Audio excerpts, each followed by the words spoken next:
Hi friends, today we are going to talk about another service pattern taken from Microsoft's architecture design patterns on Microsoft website. Its link is given in the description below. So let's try to understand what this circuit breaker pattern is actually. So when you are trying, your service is trying to connect to an external service. For example, this is the external service and this is your service, and you are getting hits on your service, and in turn you are calling this external service. So your service is dependent on this external service, and suppose this is one of the provider and there are other services. For example, this is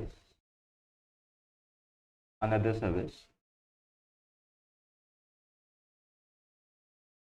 So you may have to call this external service or this service in some scenarios, and in some scenarios you may want to call some another service. So whenever this service goes down, it can have impact on your system. For example, if the latencies or timeouts to this service increase, then you will have to ensure that your system resources, for example memory, CPU, connections, concurrent requests, are not getting choked, so that even though the flows in which this is happening is impacted, it is not impacted this flow. This is one of the problem statements that we are trying to solve. Let's see other problem statements that we are trying to solve. Another problem statement is, let's suppose you have this service and this is your internal service that you're calling from this service S1, you're calling S2, and for some reason this service becomes unresponsive. It can be due to multiple reasons. It can be due to database issue at their end, it can be due to scaling issues at their end, it can be due to any issues. And if you try to keep calling this service that normally, like it is a normal scenario, then this service, then it is not going to help you in any way, and it may even prevent service S2 from recovering. So if you want to stop sending requests to the service when it is not performing properly, and try to check it periodically whether this service has come up or not, and once that service is back again, then only start sending traffic. This type of pattern is achieved using circuit breaker pattern. Now let's try to get back and try to see how this circuit breaker is implemented, or what is actually a circuit breaker pattern. So we are going to currently black box this circuit breaker. Okay, we are going to black box this circuit breaker, and here is an app, and it is the external service that you're trying to call. So instead of your application calling the external service directly, what you will do is you will have a facade or an adapter through which you can call the external service. Your application will be calling the circuit breaker, and then it's not basically calling via circuit breaker. It's basically a circuit breaker is a virtual entity or an implementation in your code through which you can handle calling other services. So through this it is going to happen, and inside the circuit breaker you're going to have circuit breaking logic. So like normal circuit breaking, what happens in normal circuit breaking, if it is connected, then that means all of the requests are going through. So I am drawing like this, I am drawing it as a standalone component, I'm drawing it as a real circuit breaker just to make you visualize how it is going to behave it is not the standard implementation. In standard implementation, you can have a piece of code in your application only, or it can be a logic in your application which can handle this type. But for sake of understanding, we are trying to create an external circuit breaker like this. So it is a circuit breaker, and since the connection is closed, let's try to do this. Since the connection is closed, all the requests are passing through, but as soon as this external service starts giving error, so for example, you start getting error like 504 or timeout, or maybe 503 service unavailable. So what you're going to do is your circuit breaker is going to monitor these connections or these requests, and it is going to keep a threshold counter of failures, and it is going to keep a counter of failures, and it is going to keep time for failures, for counters, maybe we can say in how much time how many failures came. So for example, if we have said that if we get more than 100 503s in 1 second, or let's say 5 seconds, then what we do is we will open this circuit breaker.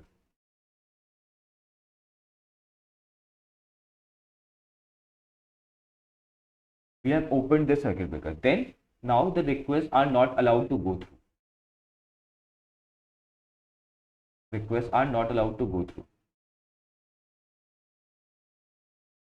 So you will be getting, either you will not be calling, since it is part of your application only, circuit breaker is part of your application only, so you're going to return error or exception that the circuit breaker is open and your request will not go through.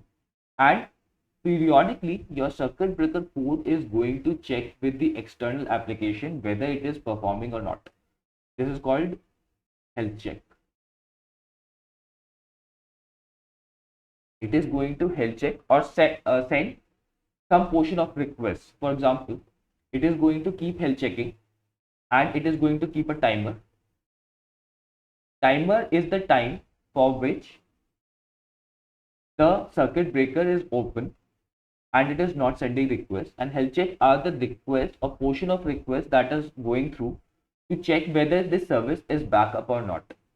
If we start getting 200 or proper error codes like non 503 error codes, then we can decide whether we want to start sending traffic back to the application or not.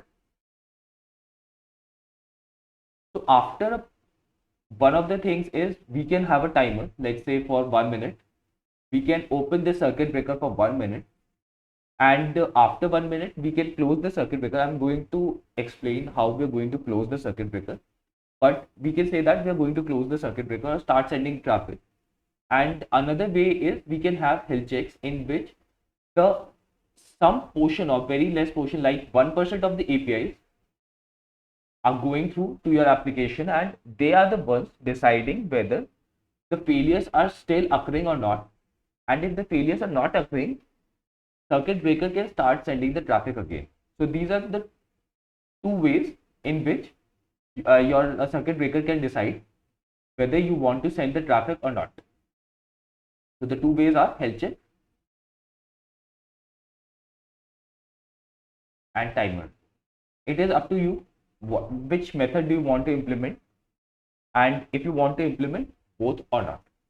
So let's try to see when we come to know that circuit or external application is responding. So instead of closing all the connections, we will close only some connections. For example, we are going to close this connection, and this connection.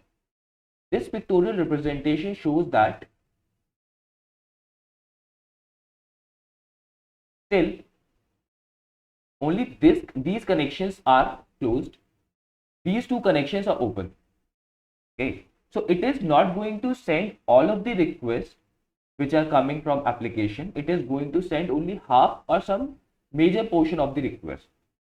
It can be a percentage wise rollout. For example, you are not opening 100% circuit breaker at once. So once your application is closed, for example, so in closed, you are sending 100% traffic. When you open, you're sending maybe 1% traffic only. And when you're half open, so this is called half open. In half open, what you're doing is you're sending only portion or half of the request. And this half is basically, it can be 50%, it can be 60%, it can be 40%. It all depends on your decision. How many requests? This is done for two things. First of all, when you start sending requests, if you send complete or all the requests to the external application, this application may get overwhelmed, because since it was not serving any traffic and it start getting barrage of traffic, then it is going to get overwhelmed. It may choke on its resources and it may again crash due to whichever reason it was crashing earlier. So instead of sending whole traffic, we are sending percentage or some portion of the traffic. That state is called half open. This is the half open state in which some of the requests are going through and some of the requests are not going through. This is the open state where you're not sending any request, and in closed state you are sending all the requests. So this is how you can visualize working of a circuit breaker. Now let's try to see what are the challenges and what are the things that we should consider when we are implementing this pattern. So one of the things that we should consider is how are we going to handle open and close. Open and close. So for example, how much request or how much timeouts do we have to consider to make a particular circuit breaker open, and then how much request that should succeed so that we can make our circuit breaker close. Another thing that we have to consider is how are we going to handle scenarios. For example, it is not going to happen like when this service goes down, this circuit breaker is going to cut the traffic, and as soon as at the minute this service comes up, it is going to start sending the traffic. This is not going to happen because there's always going to be some delay. For example, if this service went down at 10:01 a.m., if this service went down at 10:01 a.m., then you may be able to intercept it at 10:03 a.m. Right? Because you will need 2 minutes or you will need an X amount of threshold time to consider whether this service is down or not. And then if this service comes back up at 10:05, then you may be able to identify it 10:06. So during the time service comes up and the circuit breaker is in open state or half open state, some of the requests which may have been served if circuit breaker was not there would be killed or would be basically denied traffic. Okay. So they won't be sent to the external application. This is another consideration. Another consideration that you have to keep in mind is how are you going to scale this system? How are you going to scale your circuit breaker and your application? Because you need to monitor the failures, and you need to run the circuit breaker for each request that is going to your external application. So it can become a bottleneck if it is not implemented properly. And if the timeouts are high, for example, if the timeouts are high, then your circuit breaker is going to consume more resources because it is going to wait for it is going to wait for those timeouts those APIs to timeout, and with high timeouts it is going to wait for more time, consuming more resources.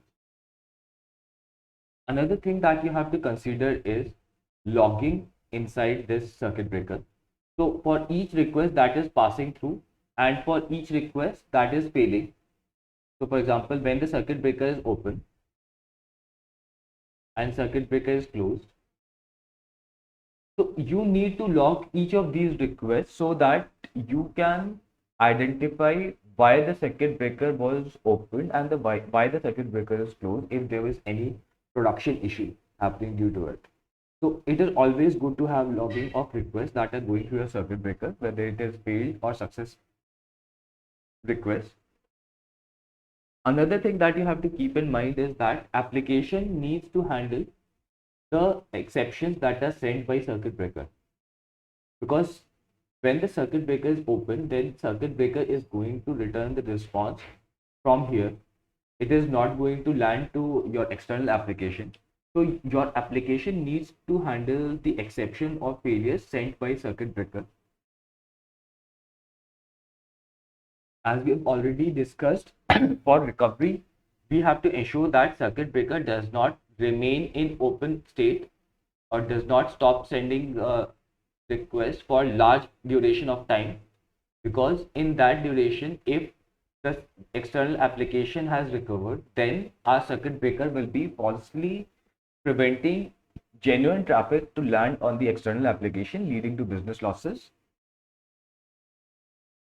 One more thing that we have to keep in mind when we are designing circuit breaker is we need to have manual overrides for it.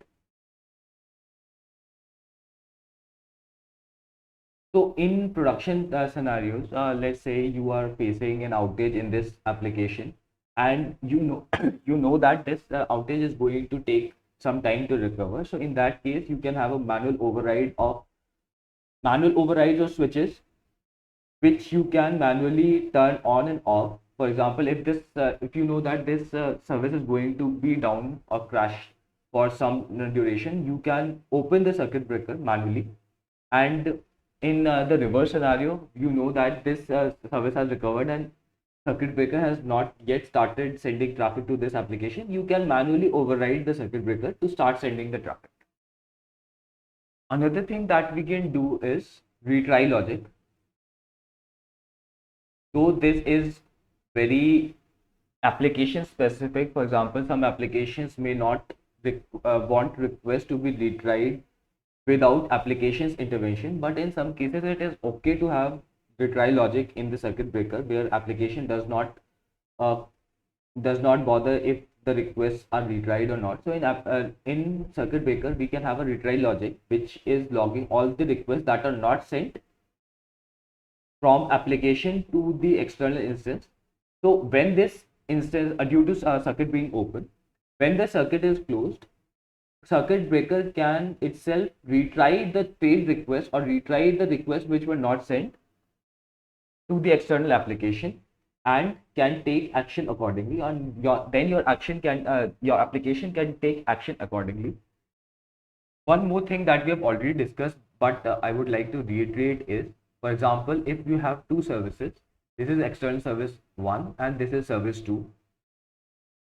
If you have a common circuit breaker for service 1 and service 2, these are different providers of maybe the same type of action that you want to take or same type of operation that you want, and these are two different providers. So if you have a common circuit breaker for them, what is going to happen is, if this service is down,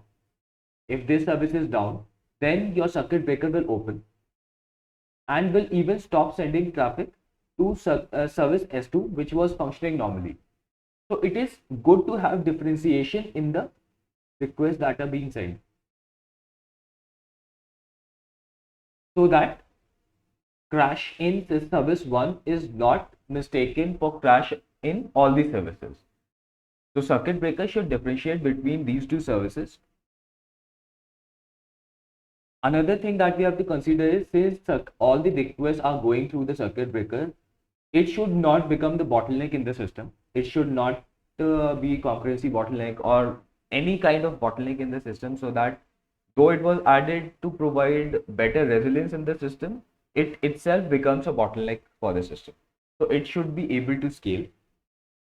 The last point that we are going to consider in this issues regarding circuit breaker is, sometimes the external application may send some hint that in the response that this service is either going down or this is overwhelmed. For example, if this external application can send a particular hint to the calling service that it is overwhelmed or overloaded, in that case you can trip the circuit breaker. You can write a circuit breaker in such a way that when this hint is provided by the application, this circuit breaker can be opened without having multiple failures happening in the system.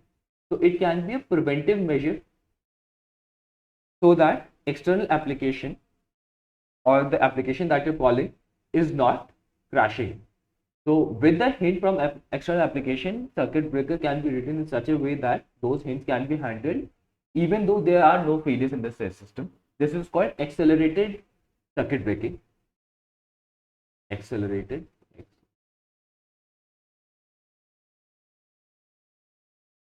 circuit breaking.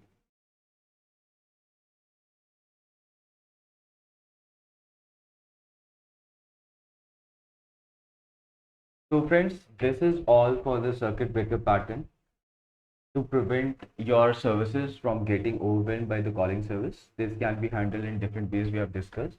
I hope you like the video. Please let me know your views in the comments. Thank you and have a nice day.